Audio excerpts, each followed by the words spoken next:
Hello everyone. आज हम लोग मॉडर्न फिजिक्स का जो है सो ऑब्जेक्टिव अपलोड करेंगे। इलेक्ट्रोस्टैटिक्स करंट हमने अपलोड किया है और आज हम लोग मॉडर्न फिजिक्स का अपलोड करने जा रहे हैं। बहुत ही ज़्यादा इंपॉर्टेंट क्वेश्चंस को हम लोग डील करेंगे। इनफैक्ट ऐसे क्वेश्चंस होंगे जो क्वेश्चन आपको बोर्ड एग्जाम में डायरेक्ट आएंगे, एकदम निश्चित रूप से आएंगे, इसमें कोई शक वाली बात नहीं है। ठीक है। मॉडर्न फिजिक्स में जो लॉजिक गेट वाला पोर्शन है और बाइनरी सिस्टम वाला जो पोर्शन है, decimal to binary, binary to decimal conversion, उसका जो वीडियो है वो पहले से अपलोडेड है।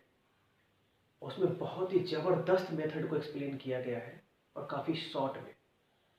ठीक है, तो उस वीडियो को जो है, उस वीडियो का लिंक मैं डिस्क्रिप्शन में दे दूंगा, आप उसको देख लेंगे, उससे आपका सारा क्वेश्चन हो जाएगा। तो इस मॉडर्न फिजिक्स के इस ऑब्जेक्टिव वीडियो में मैं लॉजिक गेट और बाइनरी टू डेसिमल या डेसिमल टू बाइनरी कन्वर्जन, इसकी वीडियो को अपलोड नहीं करूँगा और बाकी जो है सारे ऑब्जेक्टिव को हम लोग डिस्कस करेंगे।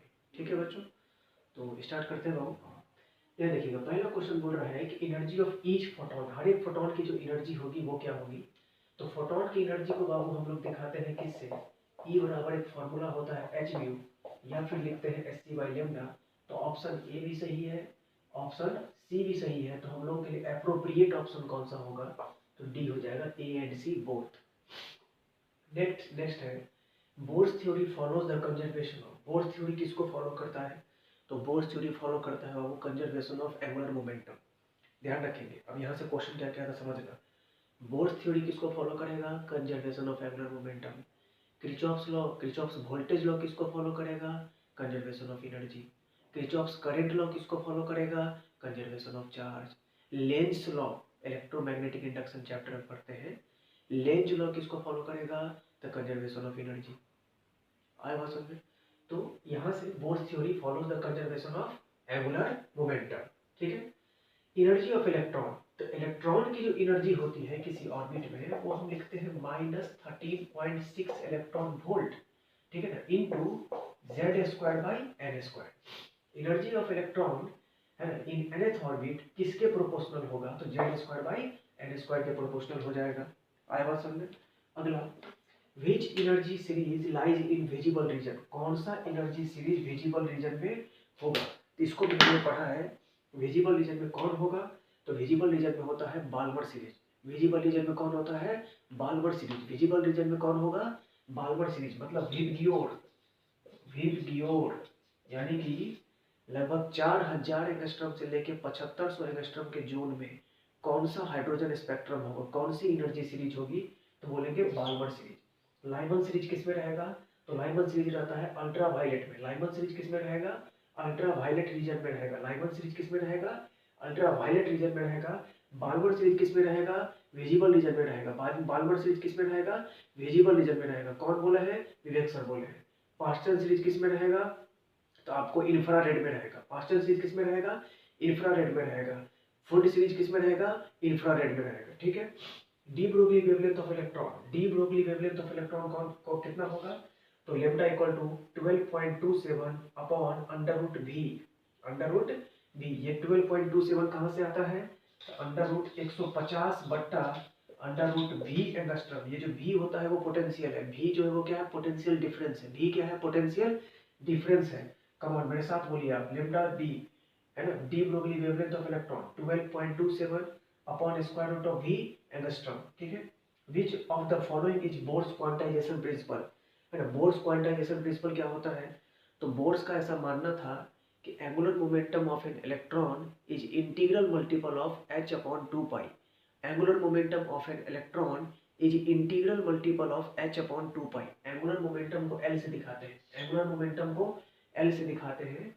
ये इक्वल होगा किसके, इंटीग्रल मल्टीपल, किसके, इंटीग्रल मल्टीपल n का गुना, n का गुना किसके साथ, h अपॉन 2 पाई, किसके साथ, h upon 2 pi. Angular momentum होता है mvr, एंगुलर मोमेंटम mvr, तो mvr equal to nh upon 2 pi. Option A, mvr equal to nh upon 2 pi. ये 2 पाई आपको वीडियो में कट रहा होगा, nh अपॉन 2 पाई, nh अपॉन 2 पाई। ठीक है। चलिए, रेडियस ऑफ nth ऑर्बिट है ना, तो रेडियस ऑफ nth ऑर्बिट जो होता है वो किसी एटम का वो होता है 0.529 एंगस्ट्रॉम। फॉर्मूला होता है वो n²/z। कहीं कहीं पर आप देखिएगा 0.53 एंगस्ट्रम भी लिखा रहता है इस चीज़ को, तो उससे घबराने की कोई बात नहीं है, उससे घबराने की कोई बात नहीं है। तो फॉर्मूला हो जाए, ऑप्शन हो जाएगा ए। ठीक है। Bohr's theory is only valid for, Bohr's का जो थ्योरी था वो सिर्फ और सिर्फ वैलिड है 1 इलेक्ट्रॉन एटम के लिए। अब 1 इलेक्ट्रॉन किस में रहता है? हाइड्रोजन में, या हाइड्रोजन के जैसा। तो हाइड्रोजन के जैसा कौन हो सकता है? मान लीजिए हीलियम प्लस, हीलियम में पहले से 2 इलेक्ट्रॉन होता है, एक प्लस लगा दिए तो 1 इलेक्ट्रॉन चला गया तो बचा एक ही। या हो सकता है लिथियम प्लस प्लस। ठीक है ना। इन सब के लिए हाइड्रोजन एटम के लिए, हाइड्रोजन लाइक एटम के लिए, या 1 इलेक्ट्रॉन एटम के लिए, तो ऑप्शन क्या हो जाएगा? ऑल। ठीक है। S I unit of Rydberg constant, S I unit of Rydberg constant, तो रेडबर्ग कांस्टेंट की जो वैल्यू होती है वो होती है 1.096, 1.096 इनटू 10⁻⁷ पर मीटर, 10⁻⁷ पर मीटर।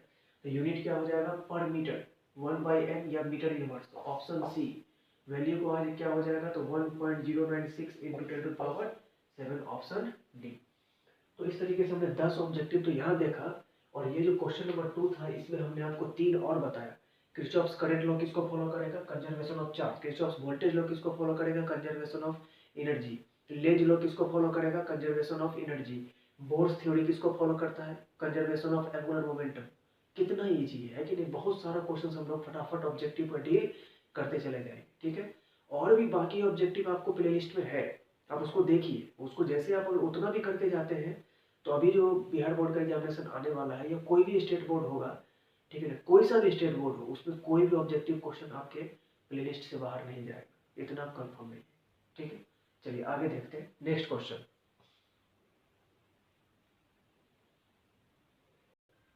चलिए बच्चों, अब यह बोल रहा है कि electron volt is unit of, electron volt किसका यूनिट होता है? एनर्जी का, है ना। इलेक्ट्रॉन वोल्ट किसका यूनिट होगा? एनर्जी का। एनर्जी का एक और यूनिट होता है जूल, एनर्जी का एक और यूनिट होता है जूल।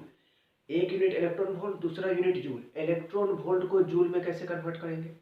इलेक्ट्रॉन वोल्ट को जूल में कैसे कन्वर्ट करेंगे? तो इलेक्ट्रॉन वोल्ट को जूल बनाना हो तो इलेक्ट्रॉन वोल्ट में 1.6 इंटू 10⁻⁻19 से मल्टीप्लाई कर दीजिएगा।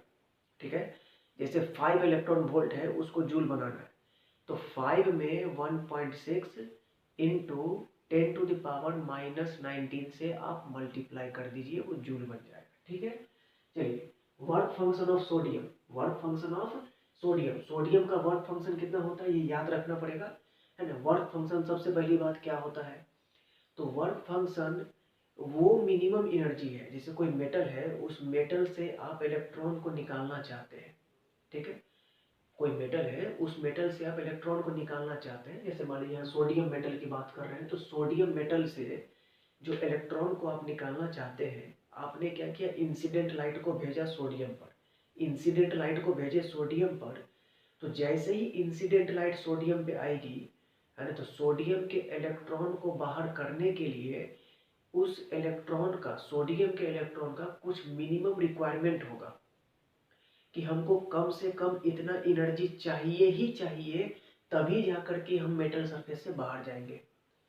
जैसे मान लीजिए सोडियम के इलेक्ट्रॉन का मिनिमम रिक्वायरमेंट है 2.75 इलेक्ट्रॉन वोल्ट, 2.75 इलेक्ट्रॉन वोल्ट। जैसे कॉपर है, तो कॉपर का होता है 4.65 इलेक्ट्रॉन वोल्ट। ठीक है।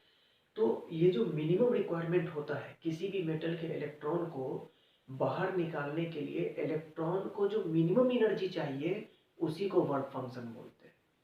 तो सोडियम के लिए होता है 2.75, कॉपर के लिए पूछेगा तो 4.65। डी ब्रोगली वेवलेंथ का फॉर्मूला तो आप जानते ही होंगे, लैम्डा बराबर h/p। S I unit of Planck's constant, Planck's constant को हम लोग h से दिखाते हैं। वैल्यू होता है 6.636 into 10⁻⁻34 into 10⁻⁻34 joule second, joule second. और एक जूल बराबर होता है 1 न्यूटन मीटर, एक जूल बराबर 1 न्यूटन मीटर। तो जूल सेकेंड ये भी सही है, न्यूटन मीटर सेकेंड ये भी सही है। तो हमारे लिए एप्रोप्रिएट ऑप्शन डी होगा। ठीक है। कैथोड रेज जो होता है ना, कैथोड रेज कैसा बिहेव करेगा? तो कैथोड रेज बिहेव करेगा जस्ट लाइक एन इलेक्ट्रॉन। ठीक है। मतलब कैथोड रेज को हम लोग इस्तेमाल करते थे किसके लिए? तो कैथोड रेज को हम लोग इस्तेमाल करते थे आपको फोटो इलेक्ट्रिक इफेक्ट में। तो कैथोड रेज जो है वो किसा बिहेव करेगा, इलेक्ट्रॉन के जैसा बिहेव करेगा। Cathode rays behave as electron. Rest mass of photon, photon का रेस्ट मास जो है वो क्या होता है, तो फोटोन का रेस्ट मास होता है बाबू 0। रेस्ट मास ऑफ फोटोन कितना, 0। और अगर इसी फोटोन की जगह प्रोटॉन लिख दे, प्रोटॉन, तो प्रोटॉन का रेस्ट मास होता है 1.6 इंटू 10⁻⁻27 kg। एक्चुअल वैल्यू क्या होती है, एक्चुअल वैल्यू 1.672 इंटू 10⁻⁻27 kg। ठीक है। अगर इसी photon, rest mass of photon तो 0, प्रोटॉन तो 1.672 इंटू 10⁻⁻27 kg। अगर ऑप्शन में 1.6 इंटू 10⁻⁻27 kg दिया तो उसी को टिक मार देंगे। अगर इसी फोटोन और प्रोटॉन की जगह मान लो इलेक्ट्रॉन लिख दिया, इलेक्ट्रॉन लिख दिया तो 9.1 इंटू 10⁻31 kg बोलेंगे मेरी जान। ठीक है। वर्क फंक्शन है ना, work function of copper, work function of copper is order of. Work function जो है एक तरह से एनर्जी ही है, इलेक्ट्रॉन की मिनिमम एनर्जी रिक्वायरमेंट है वो, है ना।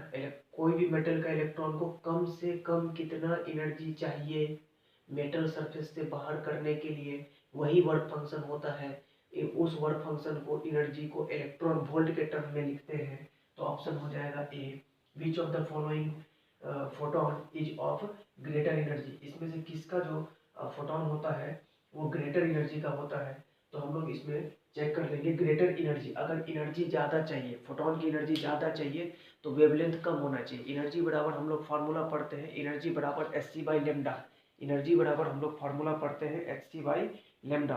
ठीक है ना, एनर्जी बराबर hc/λ। तो इसमें हम साफ साफ जानते हैं कि इसमें सबसे कम वेवलेंथ, जैसे विजिबल का वेवलेंथ थोड़ा ज़्यादा होता है ना, इंफ्रारेड तो बहुत ज़्यादा होता है, 7500 एंगस्ट्रॉम से ज़्यादा पार कर जाएगा। 4000 एंगस्ट्रॉम से 7500 एंगस्ट्रॉम रहेगा तो विजिबल, 7500 एंगस्ट्रॉम से ज़्यादा हो गया इंफ्रारेड, तो सबसे कम यहाँ पर कौन है, तो अल्ट्रा वायलेट। वायलेट से भी कम, यानी कि 4000 एंगस्ट्रॉम से भी कम है, तो जिसका वेवलेंथ कम उसकी एनर्जी ज़्यादा। ठीक है। एनर्जी बराबर hc/λ, energy inversely proportional to wavelength lambda. ठीक है ना। हाँ, अब यहाँ पर बोल रहा है वर्क फंक्शन को फाई से दिखाते हैं बाबू, वर्क फंक्शन को फाई से दिखाते हैं बाबू। तो work function of metal is 2.8 electron volt, है ना। मेटल का वर्क फंक्शन 2.8 इलेक्ट्रॉन वोल्ट। आपसे पूछ रहा है कि लेमडा नॉट कितना होगा। लेमडा नॉट को बोलते हैं थ्रेशोल्ड वेवलेंथ, लेमडा नॉट को बोलते हैं थ्रेशोल्ड वेवलेंथ। तो फाई बराबर होता है hc/λ नॉट। फाई बराबर होता है फॉर्मूला hc/λ नॉट। फाई दे रखा है 2.8 इलेक्ट्रॉन वोल्ट, फाई दे रखा है 2.8 इलेक्ट्रॉन वोल्ट। यहाँ ध्यान से देखेंगे, यहाँ ध्यान से देखेंगे, आप हम सॉल्व कर रहे हैं, आप मिला लेंगे। फाई बराबर hc/λ नॉट, फाई दे रखा है 2.8। सारा का सारा ऑप्शन एंगस्ट्रॉम में है, तो hc का वैल्यू हम डायरेक्ट पुट कर रहे हैं 12400 एंगस्ट्रॉम इलेक्ट्रॉन वोल्ट बट्टा लेमडा नॉट। ये 2.8 इलेक्ट्रॉन वोल्ट से इलेक्ट्रॉन वोल्ट कट गया, तो लेमडा नॉट बराबर 12400 बट्टा 2.8 एंगस्ट्रॉम, यानी कि ऑप्शन आ जाएगा 4433 के approx, option D. Work function is the energy, work function बिल्कुल एनर्जी है, फाई से रिप्रेजेंट करते हैं इसको, फाई से रिप्रेजेंट करते हैं इसको। एनर्जी नीडेड टू, किस काम के लिए होता है, to expel an electron just outside the surface of atom. Electron को मेटल सरफेस से जस्ट बाहर निकालने के लिए जो कम से कम एनर्जी चाहिए इलेक्ट्रॉन को, उसी को वर्क फंक्शन बोलते हैं। Photo electric current directly depend करता है किस पर, intensity of light. Photo electric current directly depend करता है किस पर, इंटेंसिटी ऑफ लाइट। ठीक है। The rest mass and charge of photon, photon का रेस्ट मास भी 0 होता है और रेस्ट चार्ज भी 0 होता है, option C. Dimension of Planck's constant, अब देखो प्लैंक्स कांस्टेंट का डायमेंशन निकालना है, तो डायमेंशन निकालना कोई बड़ी बात नहीं है, बहुत आसान होता है ये तो, है ना। डायमेंशन ऑफ प्लैंक्स कांस्टेंट यहाँ देखेंगे ध्यान से। प्लैंक्स कांस्टेंट का यूनिट हम लोग क्या लिखते थे, न्यूटन। अभी जस्ट हमने पढ़ा था Newton metre second, joule second, joule second. तो न्यूटन होता है KG metre per second square into metre into second, second से सेकेंड कर गया तो KG metre square per second. KG की जगह लिख देंगे कैपिटल एम, मीटर स्क्वायर की जगह एल स्क्वायर और टी के पावर -1। तो एम के पावर 1, एल के पावर 2, टी के पावर -1, एम के पावर 1 L के पावर 2 T के power -1 option A. Dimension of Rydberg constant, तो रेडबर्ग कांस्टेंट की यूनिट होती है वो मीटर के पावर -1। इसमें कोई केजी नहीं है, कोई मास नहीं है, सिर्फ लेंथ है, तो m के पावर 0, L के पावर -1, T के पावर 0। रेडबर्ग कांस्टेंट का डायमेंशन हो जाएगा m के पावर 0 है ना, L के पावर 1 -1, T के पावर 0। डायमेंशन को स्क्वायर ब्रैकेट में लिखते हैं, तो स्क्वायर ब्रैकेट में हमने लिख लिया। अब अभी जो आपको बोर्ड पे दिख रहा है 24 ऑब्जेक्टिव, लेकिन अगर आप हमने जो बीच बीच में ऑब्जेक्टिव बताया अगर उसको भी आप काउंट करें तो 30 ऑब्जेक्टिव हमने अभी तक डिस्कस कर लिया है। बहुत सारा ऑब्जेक्टिव अपलोड होगा बाबू, ठीक है ना, बहुत सारा ऑब्जेक्टिव अपलोड होगा। बस आपसे यही रिक्वेस्ट है, मेरी विनती है आपसे कि अगर आपको कंटेंट पसंद आता है तो प्लीज़ आप लोग अपने दोस्तों तक इसको थोड़ा सा शेयर करें, ठीक है। बस इतना ही आपसे हम हेल्प चाहते हैं। आप देख ही रहे हैं इतना इतना क्वेश्चन को लिखना बाबू, फिर आपके लिए अच्छे से अच्छे तरीके से एक्सप्लेन करना ताकि आपको याद हो जाए। इनफैक्ट हम लोग इस मोटिव से लिखते हैं कि सारा क्वेश्चन आपके एग्जाम में टैली कर जाए, ठीक है ना, ताकि ऑब्जेक्टिव का ये जो वीडियो सीरीज है ये आपको देखने का फ़ायदा हो, ठीक है ना, ताकि आप एग्ज़ाम देकर निकले तो आपको एहसास हो कि नहीं आपने समय नहीं गंवाया, अपने समय को यूटिलाइज किया है, ठीक है। तो हमारी कोशिश जारी है, बस आप थोड़ा सा सहयोग कर दें तो अच्छा लगेगा हमें भी। वैसे आपकी इच्छा, ऐसा कोई दबाव नहीं है। अगर आपको लगता है कि आपको शेयर करना चाहिए तो प्लीज़ आप लोग शेयर करें, ठीक है। चलो दूसरा ऑब्जेक्टिव देखते हैं नेक्स्ट। चलिए बच्चों, अब यहाँ देखना Einstein's theory for photo electric effect जो होता था उसका फॉर्मूला क्या होता है। तो आइंस्टीन्स थ्योरी का जो फॉर्मूला था, आइंस्टीन ने एक्सप्लेन किया था कि मैक्सिमम काइनेटिक एनर्जी हम कैसे निकाल सकते हैं, तो H mu minus H mu not, H mu minus H mu not. ये एच म्यू जो है वो इंसिडेंट लाइट की एनर्जी होती थी, एच म्यू जो है वो इंसिडेंट लाइट की एनर्जी होती थी। जो लाइट हम फॉल करा रहे हैं मेटल सरफेस पर, जो लाइट हम भेज रहे हैं, गिरा रहे हैं, इंसिडेंट करा रहे हैं, फॉल करा रहे हैं मेटल सरफेस पर, उसकी एनर्जी एच म्यू, ठीक है। और ये होता था क्यों, एच म्यू नॉट इसको बोलते थे थ्रेशोल्ड एनर्जी। मतलब फोटो इलेक्ट्रिक इफेक्ट कराने के लिए मेटल सरफेस से इलेक्ट्रॉन को बाहर निकालने के लिए जो मिनिमम एनर्जी का रिक्वायरमेंट है वही होता था थ्रेशोल्ड एनर्जी। और थ्रेशोल्ड एनर्जी और वर्क फंक्शन मिनिमम बराबर होना चाहिए, तभी जाकर के फोटो इलेक्ट्रिक इफेक्ट होगा। तो इसी को आप एच म्यू माइनस 5 भी लिख सकते थे, एच म्यू माइनस 5 भी लिख सकते थे। तो इस हिसाब से ऑप्शन ए ठीक है। आपको बोला जा रहा है इस क्वेश्चन में कि मैक्सिमम काइनेटिक एनर्जी और फ्रीक्वेंसी का ग्राफ प्लॉट करिए। तो मैक्सिमम काइनेटिक एनर्जी कहाँ पर है बाबू, वाई एक्सिस पर, तो वाई लिख लो। जो जिस एक्सिस पर है उसके जगह पे वही लिख लेंगे, बराबर एच हो गया। फ्रीक्वेंसी एक्स एक्सिस पर तो एक्स लिख लिए, माइनस एच म्यू नॉट, ये वर्क फंक्शन होता है, ये कांस्टेंट होता है।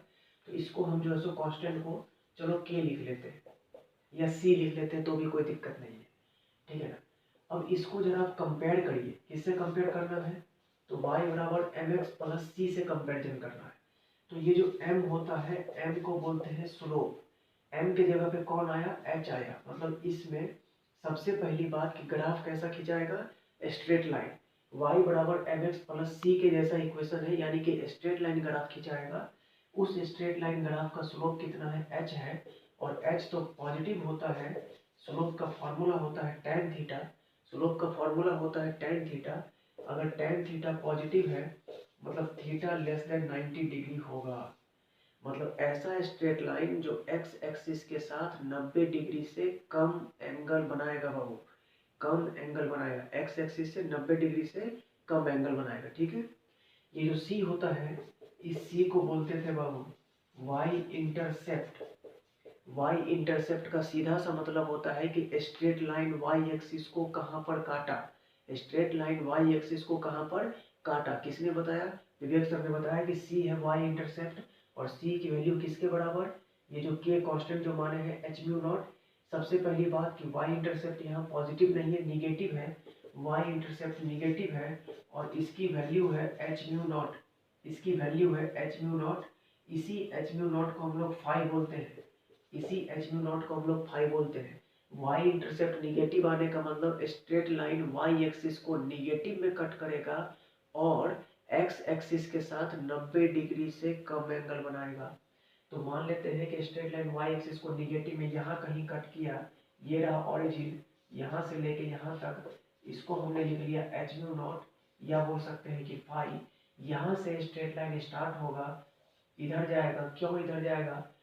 क्योंकि यहाँ पर एंगल जो बनेगा थीटा वो लेस देन 90 डिग्री बनेगा। अगर आपसे पूछ देता है कि बाबू इसका स्लोप बताइए, तो बोलेंगे एच, प्लैंक्स कांस्टेंट। ठीक है। अब आपके दिमाग में सवाल उठ सकता है कि इधर क्यों लिए, उधर का ही नहीं ले लिए? तो ले लो, कोई दिक्कत नहीं है। जैसे ही इधर लोगे तो यहाँ देखो ये थीटा 90 डिग्री से ज़्यादा हो गया, इसलिए इधर इधर स्ट्रेट लाइन नहीं लेना है, उधर ही लेना पड़ेगा। ठीक है। अच्छा, ये जो भी है, इस भी को बोलते हैं वोल्टेज, पोटेंशियल डिफरेंस और फ्रीक्वेंसी का अगर आप पूछ दिया तो क्या करेंगे? मैक्सिमम काइनेटिक एनर्जी और फ्रीक्वेंसी का अगर आप तो देख लिए, अगर पोटेंशियल डिफरेंस और फ्रीक्वेंसी का अगर आप पूछ दिया तो क्या करेंगे भाई साहब? कोई दिक्कत नहीं है। मैक्सिमम काइनेटिक एनर्जी जो होता है उसी को, किसी भी एनर्जी को हम इलेक्ट्रॉन वोल्ट के टर्म में लिख सकते हैं। तो हम यहाँ लिख लेंगे इलेक्ट्रॉन वोल्ट बराबर H mu minus H mu not बट्टा ई, यानी कि वोल्टेज बराबर एच बट्टा E into mu minus H mu not बट्टा ई। वोल्टेज को वाई एक्सिस पे लिए हैं तो वाई बराबर एच बट्टा ई, कॉन्स्टेंट है ऐसे रहने दो। फ्रीक्वेंसी को एक्स एक्सिस पे लिए हैं तो एक्स ले लिए, minus minus H mu not बट्टा ई। तो इस ये जो इक्वेशन आए ये फिर से y बराबर एम एक्स प्लस सी के जैसा ही है। यहाँ से जब कंपेयर करेंगे कि y बराबर एम एक्स प्लस सी से कंपेरिजन करोगे ना, तो m के जगह कौन है? h बट्टा ई, यानी कि इस बार फिर से c की जगह h म्यू नॉट बट्टा ई। मतलब इस बार जो स्लोप है वो यहाँ हम लिख रहे हैं, m जो स्लोप है वो इस बार हो गया h बट्टा ई, फिर पॉजिटिव, m के जगह m जो स्लोप है उसके जगह पे कौन आया? h बट्टा ई। x का कॉफिशिएंट m, इसी को स्लोप बोलते हैं, तो x का कॉफिशिएंट यहाँ h बट्टा ई है। कंपेयर करेंगे तो दोनों बराबर ना हो गया जी। तो m बराबर h बट्टा ई, ये तो पॉजिटिव है, स्लोप पॉजिटिव हो गया, tan थीटा पॉजिटिव, यानी कि थीटा 90 डिग्री से कम। बात समझ रहे हैं कि नहीं समझ रहे हैं? ठीक है ना।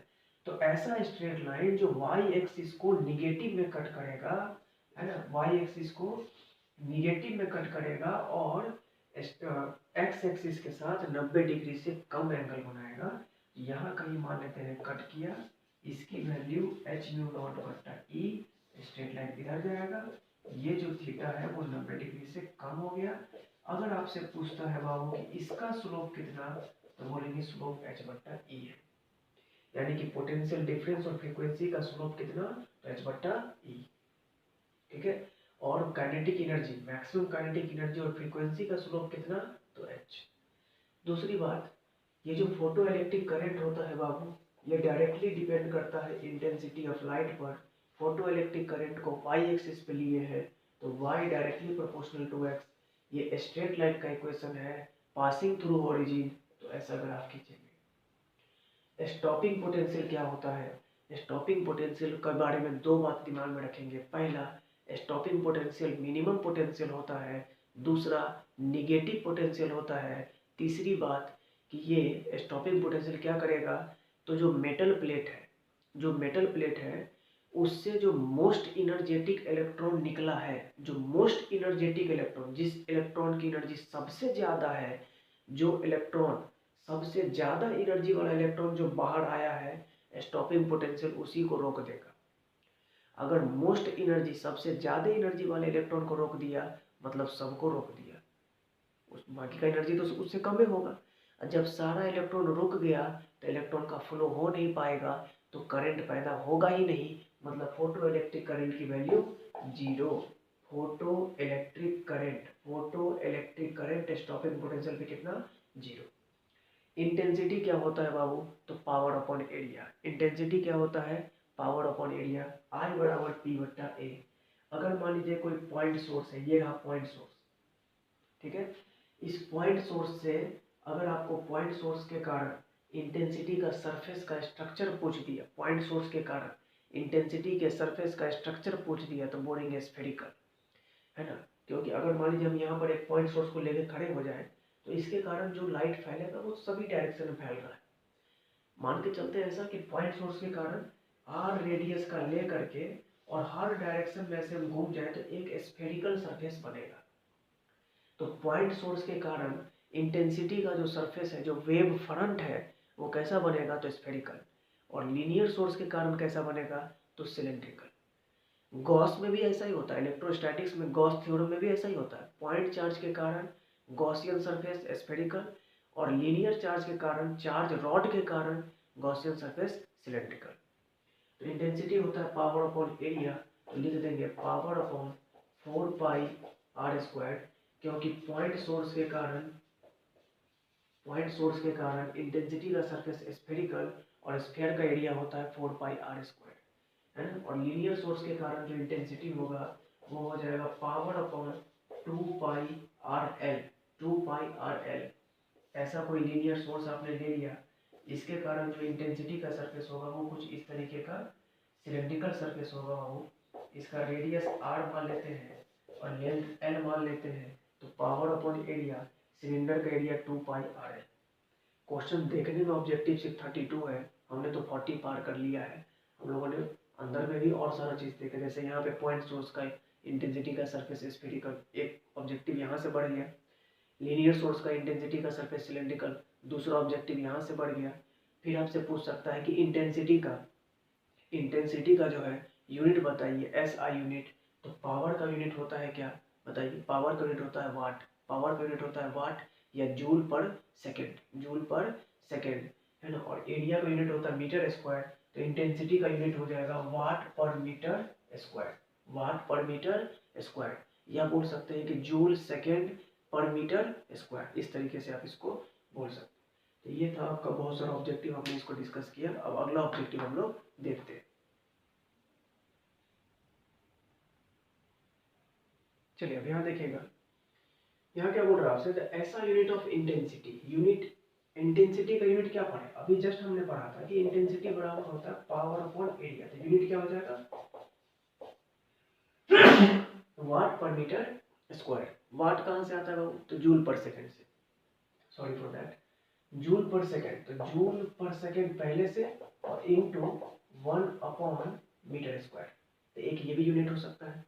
जूल कहाँ से आता है, तो न्यूटन मीटर से, तो Newton metre per second metre square, तो मीटर से मीटर कट जाएगा, तो यूनिट क्या हो जाएगा इसका, न्यूटन पर मीटर सेकेंड, एक ये भी यूनिट हो सकता है। न्यूटन कहाँ से आता है, तो न्यूटन आता है वो KG metre per second square से, और नीचे में पहले से कौन है, मीटर सेकेंड, तो मीटर से मीटर वो भी साफ हो गया, तो केजी पर सेकेंड क्यूब हो गया।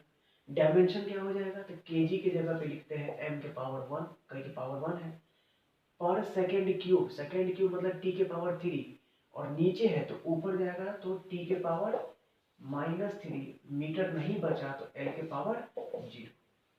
तो डायमेंशन भी बोल रहा था इंटेंसिटी का निकाल ले, तो डायमेंशन भी जो है सो हमने फाइंड आउट कर दिया है, ठीक है ना। डायमेंशन भी जो है वो हमने फाइंड आउट कर दिया है, और इस तरीके से सारा यूनिट भी हमने बता दिया है।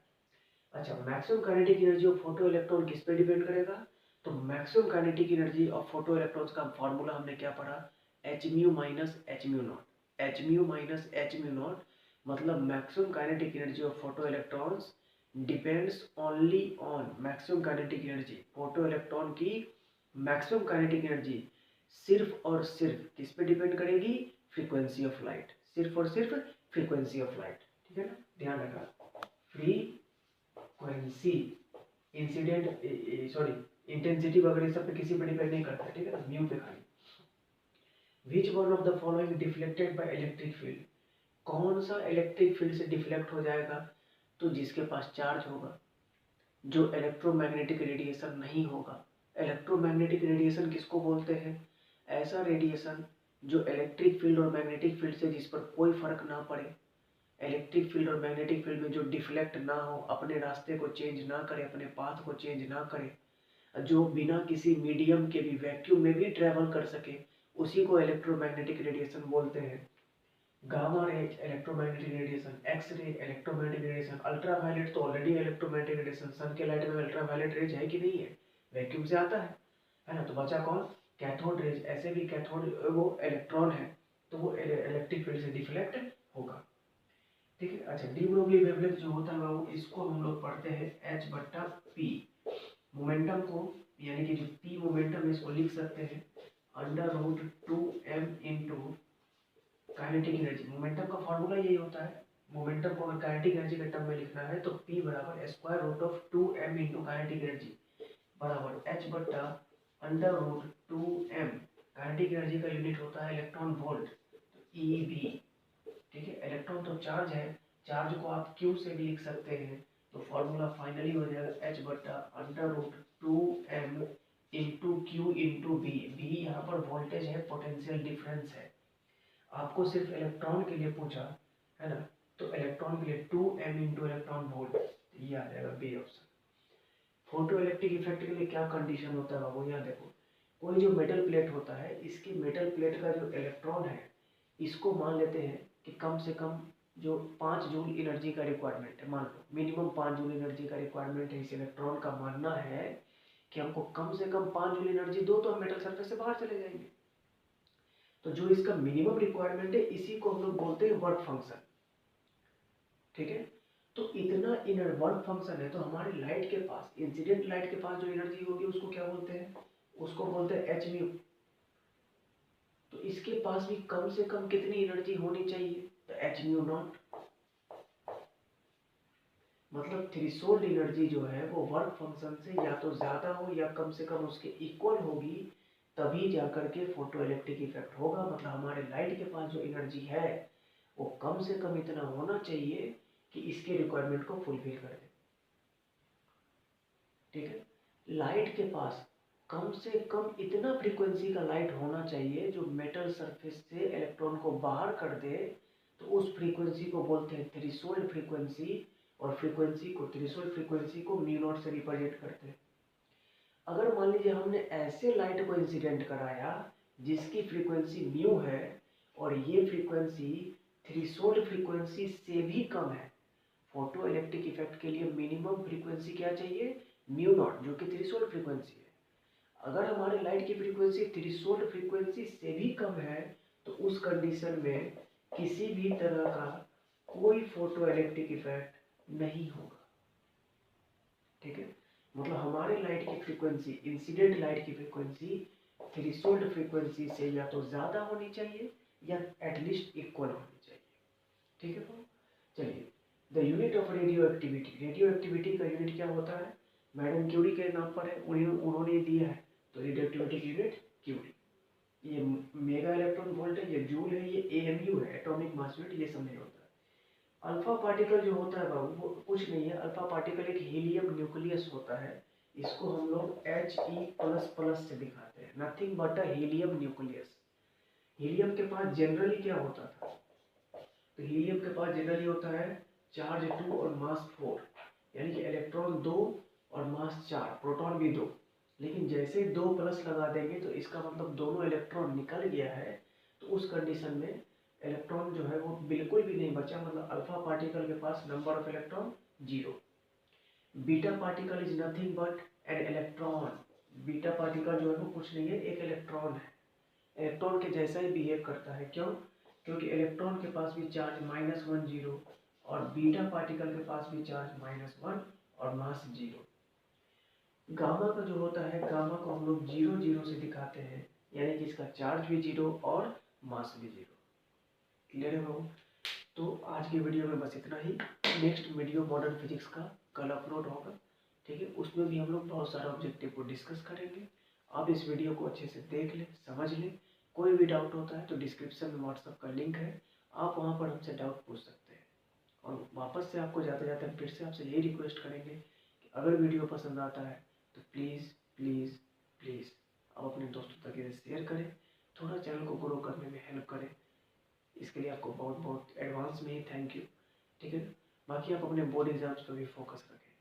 ठीक है, और अदरवाइज और भी कोई डाउट होता है इस ऑब्जेक्टिव को छोड़ करके, कोई न्यूमेरिकल या कोई थ्योरेटिकल भी डाउट होता है, तो आप बेशक उस व्हाट्सएप के लिंक पर जो है, सो डिस्क्रिप्शन में जो लिंक है आप वहाँ भेज सकते हैं। समय मिलते ही मैं आपको जरूर रिप्लाई दूंगा। ठीक है, मिलते हैं नेक्स्ट वीडियो में, तब तक के लिए थैंक यू।